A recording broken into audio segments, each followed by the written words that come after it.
മമ്മൂട്ടിയുടെ കളങ്കാവൽ ഈ OTT പ്ലാറ്റ്ഫോമിൽ കാണാം. മമ്മൂട്ടിയുടെ ഏറ്റവും പുതിയ ക്രൈം ത്രില്ലർ ചിത്രമായ കളങ്കാവൽ റിലീസ് ചെയ്തതിനു ശേഷം പ്രേക്ഷകരുടെ ഭാഗത്തു നിന്നും മികച്ച അഭിപ്രായം നേടുകയാണ്. ഡിസംബർ 5-ന് പുറത്തിറങ്ങിയ ചിത്രം ബോക്സ് ഓഫീസിലും മികച്ച പ്രകടനം കാഴ്ചവെക്കുന്നു.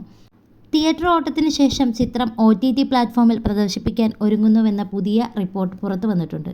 ടൈംസ് നൗ ആണ് തിയേറ്റർ വിട്ട സോണി ലിവിലൂടെ കളങ്കാവൽ സ്ട്രീം ചെയ്യുമെന്ന് റിപ്പോർട്ട് ചെയ്തിരിക്കുന്നത്. ജിതിൻ കെ ജോസ് സംവിധാനം ചെയ്ത് മമ്മൂട്ടി കമ്പനി നിർമ്മിച്ച കളങ്കാവൽ എന്ന ചിത്രം ആരോഗ്യപരമായ കാരണങ്ങളാൽ ഒരു ചെറിയ ഇടവേളയ്ക്ക് ശേഷം മമ്മൂട്ടി വീണ്ടും സിനിമയിലേക്ക് തിരിച്ചെത്തിയ ശേഷം റിലീസ് ചെയ്ത ചിത്രമാണ്. ഒരു സൈക്കോളജിക്കൽ ആക്ഷൻ ത്രില്ലർ എന്ന നിലയിൽ വേറിട്ട് നിൽക്കുന്ന ഈ ചിത്രത്തിൽ മമ്മൂട്ടി നെഗറ്റീവ് റോളിലാണ് എത്തുന്നത്.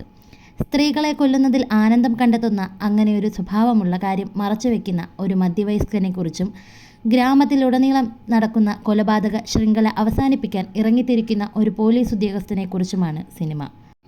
ആദ്യ ദിനത്തിൽ മികച്ച പ്രകടനത്തോടെയാണ് ഈ ആക്ഷൻ ത്രില്ലർ ചിത്രം ശ്രദ്ധ നേടിയത്. മമ്മൂട്ടിയുടെ തീവ്രമായ പ്രകടനത്തിനും ചിത്രത്തിൻ്റെ ആകർഷകമായ കഥാതന്തുവിനും ആരാധക പ്രശംസയുണ്ട്. ആദ്യ ദിവസം ഏകദേശം 4.75 കോടി രൂപ നേടിയാണ് ചിത്രം മികച്ച പ്രകടനം കാഴ്ചവെച്ചത്.